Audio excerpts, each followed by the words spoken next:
บายดีท่านผู้ฟังที่เคารพทุกท่านพบกับรายการวิทยุภาคภาษาลาวสถานีวิทยุ FEBC รายการ30นาทีต่อไปนี้หวังว่าจะเป็นประโยชน์ต่อท่านผู้ฟังในการดำเนินชีวิตเมื่อท่านผู้ฟังได้ติดตามรายการนี้ท่านก็จะมีความหวังมีความสุขในการดำเนินชีวิตเชิญท่านผู้ฟังติดตามได้ดังต่อไปนี้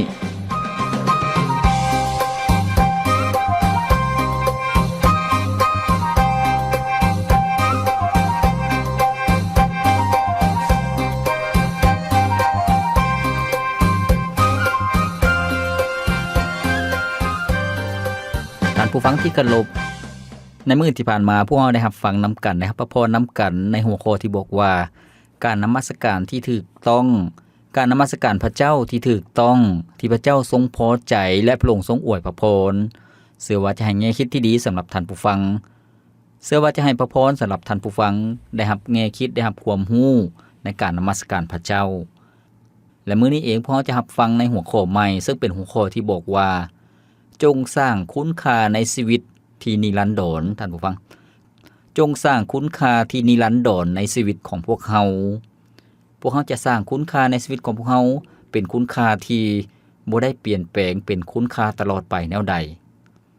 ท่านผู้ฟังที่เคารพเมื่อเว้าถึงคุณค่าหมายถึงสิ่งใดสิ่งหนึ่งที่พวกเราให้ความสำคัญท่านผู้ฟังบางคนให้คุณค่ากับเวียกกับงานพวกเขาจะเห็นว่าหลายๆคนเฮ็ดเวียกเฮ็ดงานตั้งแต่เช้าจนถึงค่ำทอนเงินทอนค่ำไว้เพราะว่าหยังเพราะเขาเจ้าคิดว่าตอนเฒ่าแล้วจึงจะอยู่อย่างสนุกสบายตอนนี้ก็ต้องหาเงินหาค่ำไว้เพื่อจะสบายตอนเฒ่าแต่ว่าบ่ได้เป็นแนวนั้นเสมอไปท่านผู้ฟังหลายๆคนเฮ็ดเวียกเฮ็ดงานอย่างหนักหน่วงเฮ็ดเวียกเฮ็ดงานกับสารเคมีหรือว่าเฮ็ดเวียกเฮ็ดงานที่เสี่ยงเมื่ออายุหลายขึ้นแทนที่จะได้ใช้เงินคำนั้นอย่างมีความสุขแต่ว่าต้องเอามาปัวพยาธิของตนเองต้องไปเข้าห้องหมอต้องไปจ่ายให้กับแพทย์ให้กับหมอนั่นเป็นสิ่งที่คุ้มค่าหรือบ่ท่านผู้ฟังในชีวิตของคนเฮาก็คือกันสิ่งใดที่พวกเฮาให้คุณค่าที่สุดในชีวิตของพวกเฮาบางคนให้คุณค่ากับรถที่ราคาแพงบางคนให้คุณค่ากับเรือนที่หลังใหญ่ที่หรูหราบางคนให้คุณค่ากับดินดอนตอนหญ้าหรือว่าให้คุณค่ากับหน้าที่ตำแหน่งเวียกงานบ่ว่าจะเป็นเกียรติยศชื่อเสียงเงินคำดินดอนตอนหญ้าทรัพย์สมบัติในโลกนี้บ่มื้อใดมื้อหนึ่งมันก็จากเฮาไปถ้ามันบ่จากเฮาไปพวกเฮาก็จากมันไปเช่นเดียวกันเพราะว่ามื้อใดมื้อหนึ่งพวกเฮาก็ต้องจากโลกนี้ไปดังนั้นท่านผู้ฟังที่เคารพคุณค่าที่แท้จริงในสิ่งที่เป็นคุณค่าที่แท้จริงนั่นก็คือสิ่งที่อยู่ตลอดไปอยู่ตลอดนิรันดรท่านผู้ฟังให้พวกเขามารับฟังนำกันก็คือว่าจงสร้างคุณค่าในชีวิตของพวกเขาเป็นคุณค่าที่ตลอดนิรันดรสิ่งทำอีกก็คือว่าการที่พวกเขานำพาดวงวิญญาณของคนในครอบครัวของพวกเขามาถึงความรอดพ้นนั่นเองเป็นสิ่งที่มีคุณค่าที่สุดในชีวิตของพวกเขาท่านผู้ฟังคนในครอบครัวบ่ว่าจะเป็นพ่อแม่บ่ว่าจะเป็นลูกเต้าบ่ว่าจะเป็นลุงป้าอาวอาเอื้อยอ้ายน้องของพวกเขาหลายๆคนยังบ่ได้รับความรอดพ้นจากนรกบึงไฟพวกเขาก็ต้องให้เขาเจ้านั้นมาได้รับความรอดพ้นท่านผู้ฟังซึ่งพวกเขาจะเห็นจากตัวอย่างของคำสอนขององค์พระเยซูเจ้าเรื่องเศรษฐีกับลาซาโรท่านผู้ฟังเศรษฐีคนหนึ่งเป็นคนที่หังมีบ่ได้เชื่อวางใจในพระเจ้าดำเนินชีวิตในโลกนี้อย่างสุขสบายลิ้นกินฟุ่มเฟือยการกินการอยู่ของเพิ่นก็หรูหราอยู่ในเรือนศาลบ้านซองหลังใหญ่ทุกอย่างก็มีราคาแพงเมื่อเศรษฐีคนนั้นตายไปเพิ่นก็อยู่ในแดนมรณะก็คือแดนคนตายนั่นเองเพราะว่าเพิ่นบ่ได้เชื่อวางใจในพระเจ้าเพิ่นมีความทนทุกข์ทรมานอยู่ในแดนมรณะนั่นก็คือนรกบึงไฟนั่นเองท่านผู้ฟังเพิ่นหมดโอกาสที่จะแก้ตัวแล้วเพราะว่ามันสวยเกินไปแล้วในพระคัมภีร์ของพระเจ้าในพระคัมภีร์ลูกาบทที่16ข้อที่19ได้กล่าวไว้ว่ายังมีเศรษฐีคนหนึ่งนุ่งห่มเสื้อผ้าสีม่วงอ่อนและผ้าป้านเนื้อละเอียดปิติยินดีด้วยอาหารการกินอย่างป่าณีตทุกวันนั่นก็คือชีวิตของเศรษฐีคนนั้น ตอนที่เพิ่นยังมีชีวิตอยู่แต่ว่าในข้อที่27ข้อที่28ได้กล่าวไว้ว่าเศรษฐีว่าอับราฮัมพ่อเอ้ยถ้าดังนั้นขอทานให้ลาซาโลไปที่เฮือนของพ่อขันน้อยเพราะอยู่ที่นั่นขันน้อยยังมีอ้ายเอ้ยน้อง5 คนให้เลาไปตักเตือนพวกเขาเพื่อว่าพวกเขาจะบ่ได้มาบ่อนที่ทนทุกข์ทรมานอย่างนี้เหมือนกันแม่นแล้วท่านผู้ฟังเศรษฐีคนนั้นกำลังทนทุกข์ทรมานอยู่ในนรกบึงไฟเพิ่นก็มีความเป็นห่วงเป็นใย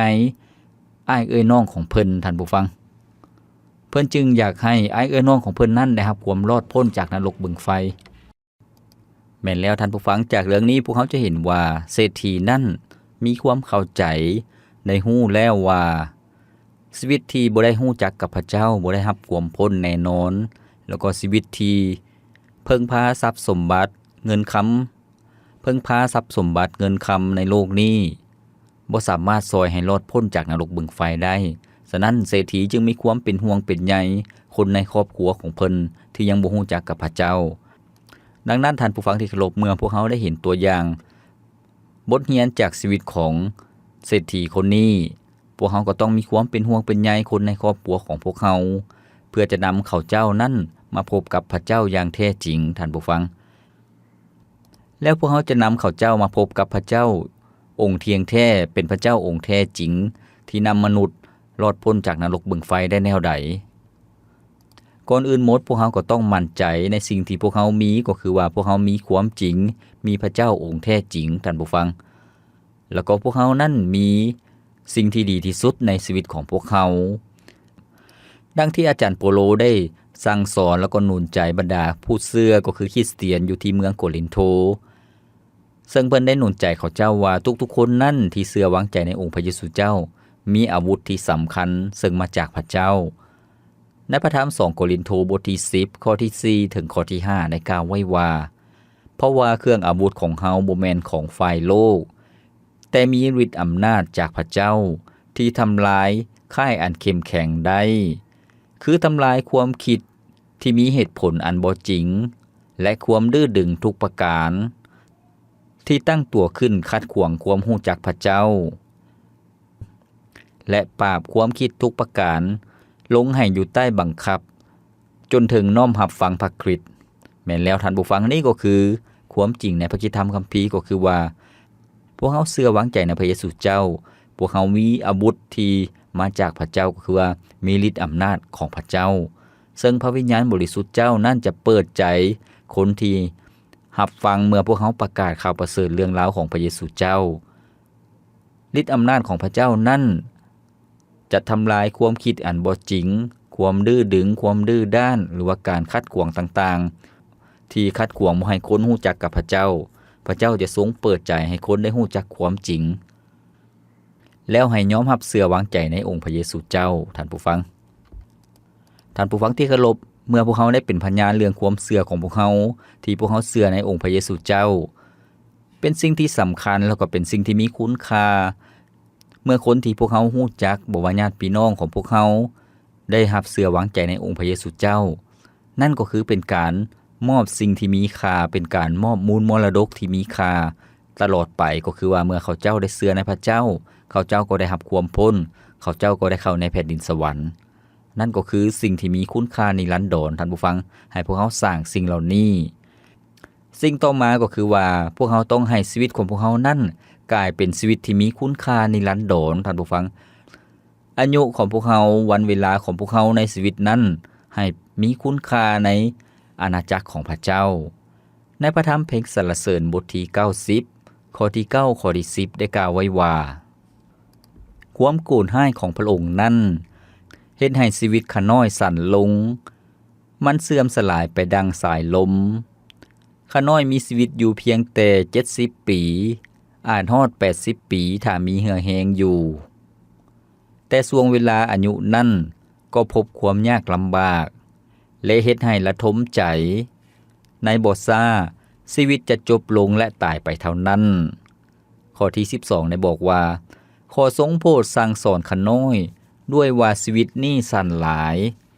เพื่อว่าข้าน้อยจะกลายเป็นคนฉลาดแม่นแล้วท่านผู้ฟังผู้เขียนในพระธรรมเพลงสรรเสริญนี้ ได้เข้าใจถึงความหมายของชีวิตก็คือว่า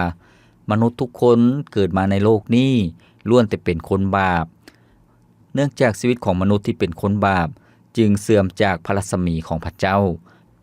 ตกอยู่ภายใต้อำนาจของความมืดและความตายอายุของคนเฮาจึงสั้นท่านผู้ฟังดังนั้นผู้เขียนจึงขอให้พระเจ้าทรงสั่งสอนชีวิตของเพิ่นให้ฮู้จักความหมายของชีวิตก็คือว่าคนเฮานั้นต้องเข้าสู่ความตาย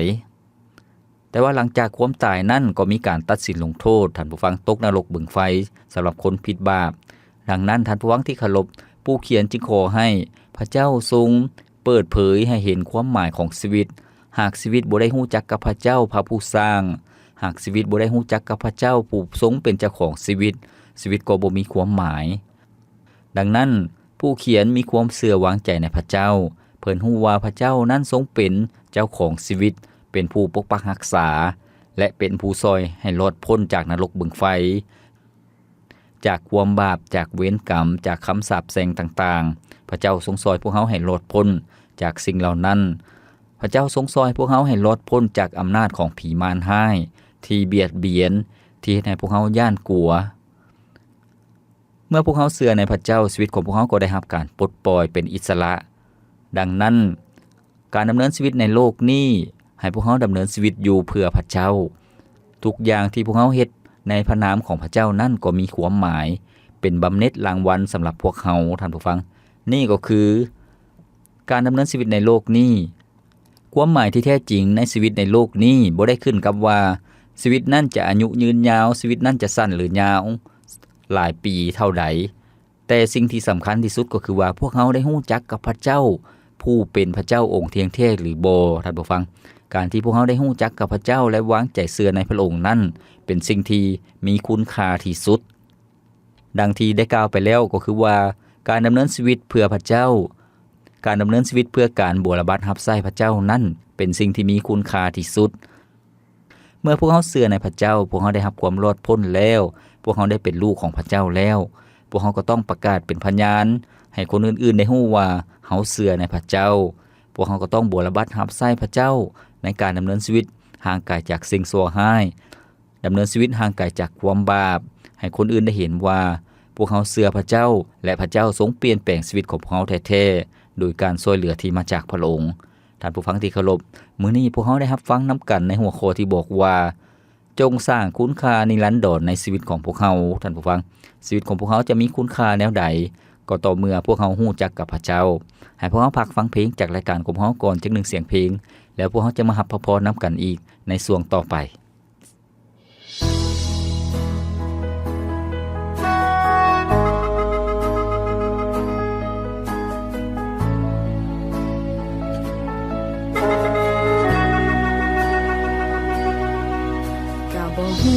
สิเป็นจังใด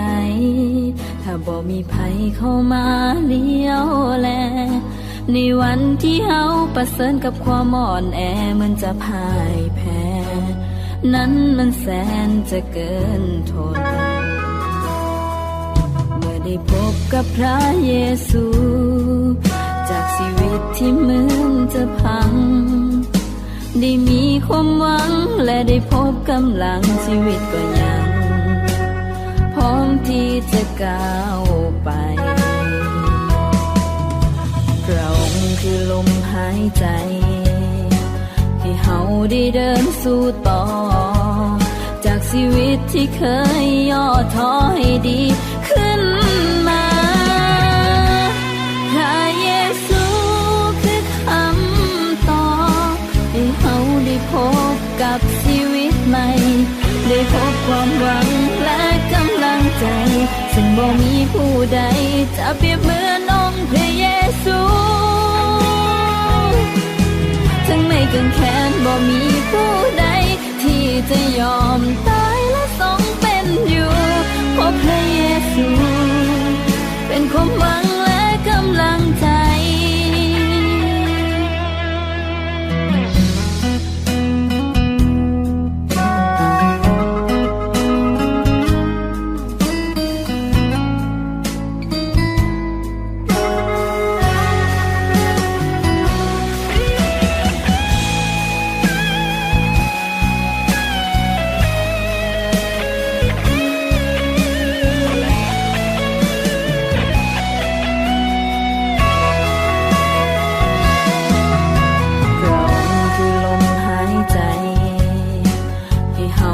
เดินสู่ต่อ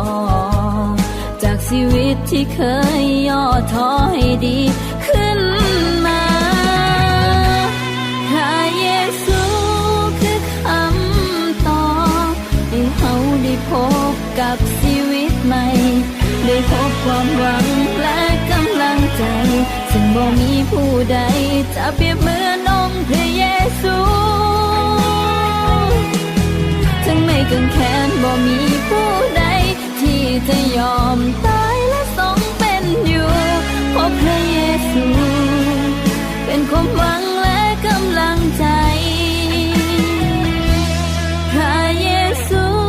คือคำตอบให้เฮาได้พบกับชีวิตใหม่ได้พบความหวังและกำลังใจซึ่งบ่มีผู้ใดจะเปรียบเหมือนองค์พระเยซูถึงไม่กังแค้นบ่มีผู้ใด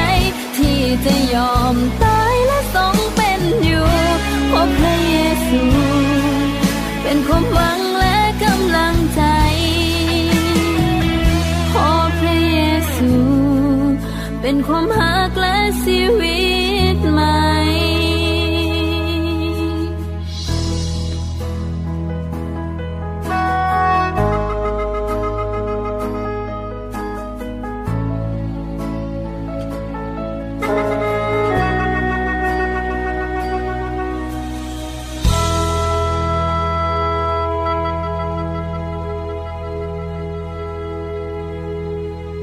ท่านผู้ฟังที่เคารพมื้อนี้พวกเรากำลังรับฟังหัวข้อที่บอกว่าจงสร้างคุณค่าในชีวิตที่นิรันดรท่านผู้ฟังซึ่งพวกเราได้รับฟังนำกันคุณค่าในชีวิตของพวกเราที่นิรันดรก็คือเมื่อพวกเราได้รู้จักกับพระเจ้าพวกเราได้มีชื่อจดไว้ในหนังสือแห่งชีวิตอยู่ถึงสวรรค์พวกเราได้เข้าในแผ่นดินสวรรค์ดวงวิญญาณของพวกเราได้รับความรอดพ้นจากนรกบึงไฟแล้วก็การดำเนินชีวิตในโลกนี้เป็นการดำเนินชีวิตที่มีคุณค่าก็คือว่าการดำเนินชีวิตเพื่อบูรบัติรับใช้พระเจ้าเมื่อพวกเรารู้จักกับพระเจ้าพวกเราต้องเชื่อฟังพระองค์พวกเราต้องเฮ็ดตามคำสั่งสอนของพระองค์แล้วก็ชีวิตของพวกเรานั้นก็เป็นชีวิตที่มีความหมายบ่เพียงแต่เท่านั้นท่านผู้ฟังพวกเราก็ต้องให้จำนวนทรัพย์สินของพวกเรานั้นเพิ่มคุณค่าอยู่ในแผ่นดินสวรรค์หมายถึงให้พวกเขาสะสมทรัพย์สมบัติเงินค้ำของพวกเขาอยู่ในแผ่นดินสวรรค์ท่านผู้ฟังพวกเขาจะสะสมหรือว่าท่อนโหมทรัพย์สมบัติของพวกเขาให้อยู่ในแผ่นดินสวรรค์แนวใดท่านผู้ฟังหมายถึงพวกเขาก็ต้องใช้เงินใช้ค้ำของพวกเขานั้นในเวียกงานของพระเจ้าโดยการเฮ็ดสิ่งใดก็ตามในพระนามของพระเจ้าบ่แม่นการท่อนโหมบ่แม่นการสะสมสำหรับตนเองซึ่งเป็นสิ่งที่บ่ถูกต้องท่านผู้ฟังซึ่งพระเยซูเจ้าได้ทรงสอนอยู่ในคำอุปมาเรื่องเศรษฐีโง่ท่านผู้ฟังเพราะว่ามีเศรษฐีคนหนึ่งที่สะสมท่อนโหมทรัพย์สมบัติไว้จำนวนหลวงหลายอยู่ในเหล้าอยู่ในสางแต่ว่าบ่ได้มีส่วนในเวียกงานของพระเจ้าเราคิดว่าเงินค้ำทรัพย์สมบัตินั้นเป็นสิ่งที่เฮ็ดให้ชีวิตของตัวเองนั้นมีความปลอดภัยมีความมั่นคงแต่ว่ามันบ่แม่นความจริงท่านผู้ฟังเรื่องราวนี้ปรากฏอยู่ในพระธรรมลูกาบทที่12ข้อที่16ถึงข้อที่21ซึ่งพระเยซูเจ้าได้สอนว่าแล้วพระเยซูเจ้าก็ใช้คำอุปมาข้อนี้ให้พวกเขาฟังว่าเศรษฐีคนหนึ่งมีที่ดินซึ่งเกิดผลและปลูกได้ดีเศรษฐีนี้จึงคิดในใจว่าเฮาจะเฮ็ดแนวใดดีเพราะเฮาบ่มีบ่อนเพียงพอเพื่อจะเก็บผลปลูกทั้งหมดนี้ไว้แล้วเศรษฐีก็เว้าว่าเฮาจะเฮ็ดดังนี้คือเฮาจะมั่งเหล้าทั้งหลายที่เฮามีอยู่และสร้างเหล้าใหม่ให้ใหญ่กว่าเก่าขึ้นแทนและเอาผลปลูกกับสิ่งของทั้งหมดที่มีเก็บไว้อยู่ในบ่อนนั้นแล้วเฮาก็จะเว้ากับตัวเองว่าจิตใจเอ้ยเฮามีข้าวของดีเพื่อไว้กินหลายๆปีตามความต้องการจงใช้ชีวิตอย่างสุขสบายจงกินจงดื่มและเฮ็ดให้ตนมวนซืนเถาะแต่พระเจ้ากล่าวแก่ลาวว่าคนโง่เอ้ยในคืนนี้แหละชีวิตของเจ้าจะดับไปจากเจ้าส่วนสิ่งของที่เจ้าได้หามาไว้นั่นจะตกเป็นของผู้ใดคนที่ท่อนโหมทรัพย์สมบัติไว้สำหรับตนเอง และบ่หังมีต่อพระเจ้าก็เป็นดังนี้แหละ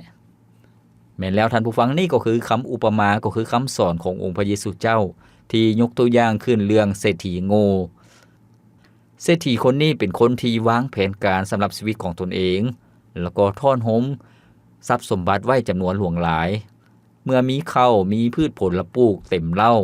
เพิ่นก็บอกกับจิตใจว่าจงกินจงดื่มและก็เฮ็ดให้จิตใจนั้นมวนซืนเถาะเพิ่นคิดว่าสิ่งนั้นเป็นความปลอดภัยมั่นคงในชีวิตแต่พระเจ้าบอกว่าชีวิตของเราจะถูกเอาไปในคืนนี้แล้วก็เครื่องของนั้นสิ่งของนั้นจะตกเป็นของผู้ใดแล้วก็ข้อที่21บอกว่าคนที่ทอนโฮมทรัพย์สมบัติไว้สำหรับตนเองและบ่หังมีต่อพระเจ้าก็เป็นดังนี้แหละก็คือว่าเศรษฐีคนนี้ได้ตั้งเป้าหมายผิดพลาดในชีวิตท่านผู้ฟังการที่เป็นคนหังมีนั่นบ่แม่นสิ่งที่ผิดแต่ว่าพระเจ้าอยากให้เป็นคนหังมีต่อหน้าพระเจ้าหมายถึงให้ท่อนโฮมให้สะสมทรัพย์สมบัติไว้ในแผ่นดินสวรรค์ก็คือให้ใช้ทรัพย์สมบัติของตนเองนั่นเพื่องานของพระเจ้าในพระนามของพระเจ้าบ่ว่าจะเป็นการช่วยเหลือคนทุกข์ยากลำบากเด็กกำพร้าแม่ม่ายคนที่ต้องการความช่วยเหลือคนที่มีความจำเป็นให้พวกเขามีส่วนในคนเหล่านั้นแล้วก็การใช้เงินคำในเวียกงานหับใส่พระเจ้าบ่ว่าจะเป็นการช่วยเหลือผู้หับใส่พระเจ้าที่ไปประกาศข่าวประเสริฐมีส่วนในการสร้างคริสตจักรก็คือสร้างโบสถ์แล้วก็เวียกงานต่างๆของพระเจ้าให้พวกเขามีส่วนตามกำลังของพวกเขานั่นเป็นการสะสมนั่นเป็นการท่อนโฮมทรัพย์สมบัติไว้ในแผ่นดินสวรรค์การที่พวกเขาบวชและบันทำไส้พระเจ้าด้วยเงินคำก็เป็นสิ่งที่ถูกต้องเพราะว่าพวกเขาจะให้ความสำคัญต่อพระเจ้าหลายก่อนให้ความสำคัญกับทรัพย์สินเงินคำพวกเขาจะเห็นว่าคนในโลกนี้ในสังคม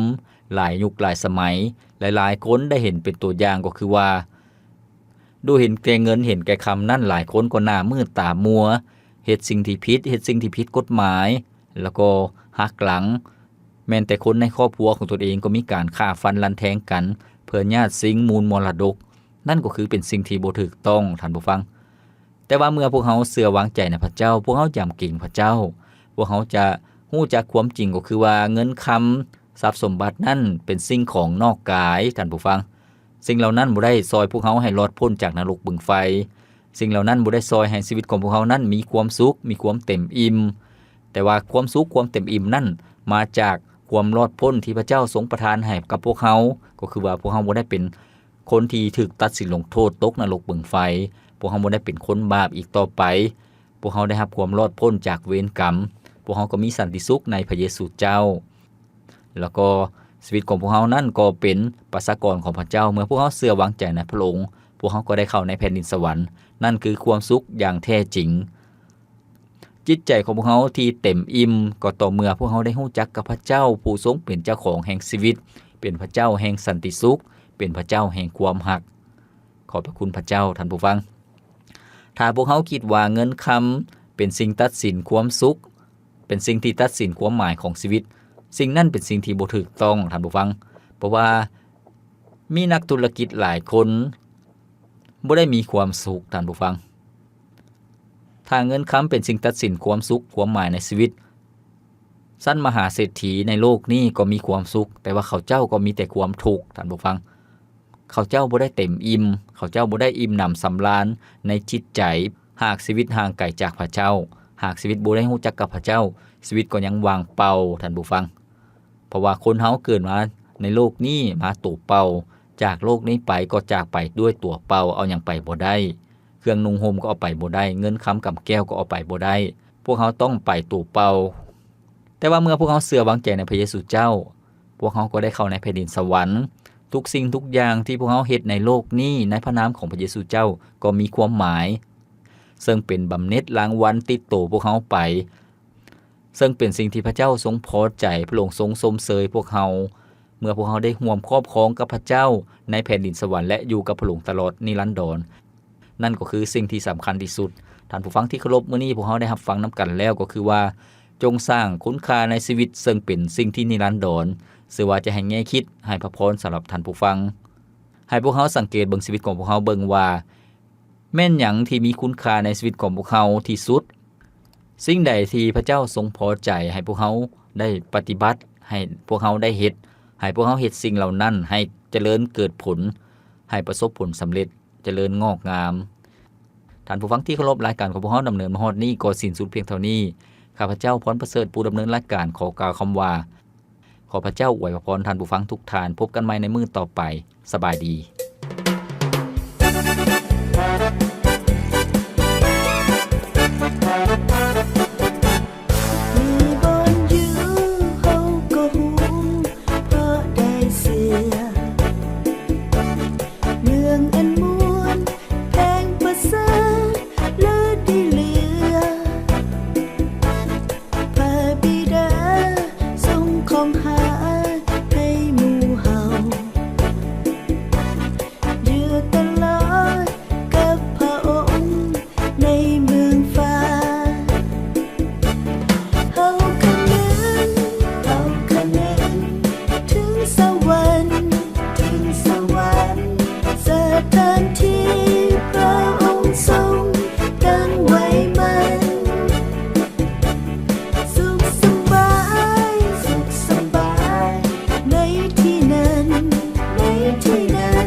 ที่นั้น